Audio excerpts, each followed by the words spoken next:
Сегодня мы говорим в канун больших праздников, которые объединяют нас всех, потому что мы завершаем один год и начинаем другой, который должен быть лучше. А значит, мы должны поменяться как-то более качественно, более правильно. Ну и обстоятельства и другие люди тоже должны сложиться в нашу сторону. Мы смотрим вперед с радостью, с ожиданием чуда, с ожиданием свершения новых планов, новых идей и, конечно, с желанием большей радости. Как мы уже говорили раньше в наших выпусках, человек не может обойтись без отношений. Он всегда создает отношения и находится в системе отношений. Поэтому и в новом году, конечно же, все мы будем создавать отношения, поддерживать отношения, разрушать отношения, видеть отношения, которые есть, и не видеть отношения, которые тоже есть. Поэтому, наверное, хорошо было бы в новом году лучше управлять этим процессом, особенно если отношения занимают значимую часть вашей жизни. Чувства, которые там рождаются, успехи, которые там формируются, плоды, которые там появляются. Давайте наметим важных 3 шага, которые помогут вам двигаться в нужном направлении, чтобы ваши отношения можно было создавать управляемо, длить и, может быть, завершать. Итак, первым шагом будет наше желание очаровывать других людей, очаровывать кого-то конкретного, быть очаровательными. Наше желание очаровывать нас движет меняться самим и менять эмоциональное состояние других людей, которые нас окружают. Иначе говоря, быть очаровательным – это влиять на настроение своим поведением, своими поступками, своими эмоциями, своим теплом, прикосновениями тела, какими-то изощренными вещами, например, подарками, успехами, вкусом.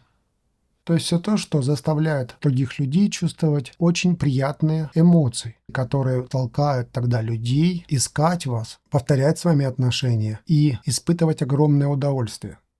Любые отношения – это повторение. Такой простой механизм, о котором мы немножко забываем, потому что мы очень заняты.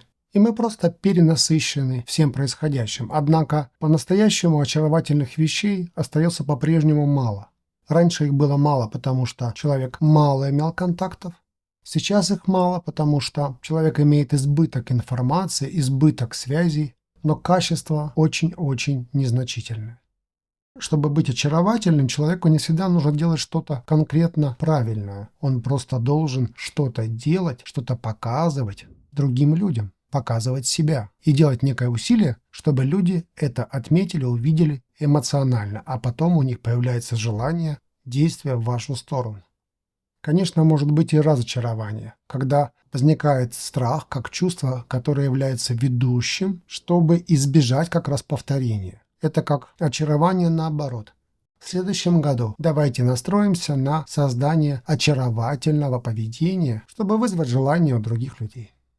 Вторая рекомендация – уделять внимание повторению каких-то занятий, каких-то усилий вместе с людьми. Это должна быть некоторая одержимость чем-то, какие-то группы, сообщества, где объединяются люди общих взглядов, общих позиций и общей радости.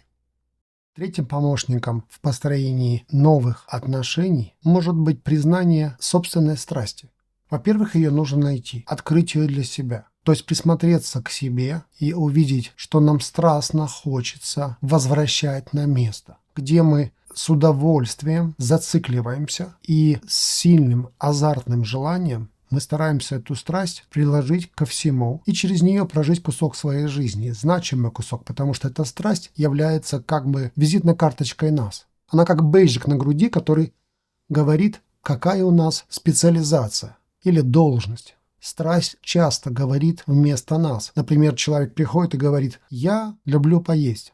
Это просто определение, пока оно еще не подтверждено чем-то, но когда вы видите, как он объедается, как он облизывает жир, стекающий с пальцев, как он не прочь взять у кого-то из чужой тарелки еду, потому что ему все время мало, как он все время пытается доесть до конца, чтобы не оставить ничего в тарелке. Страсть.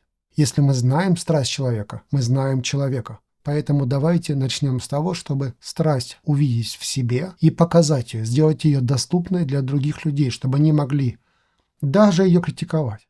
Пусть будет так. Это тоже возможность для отношений. Пускай они критикуют, и вы вместе будете формировать какую-то общую позицию. Но у вас будет возможность возвращаться к дискуссии, общению, контакту и так далее.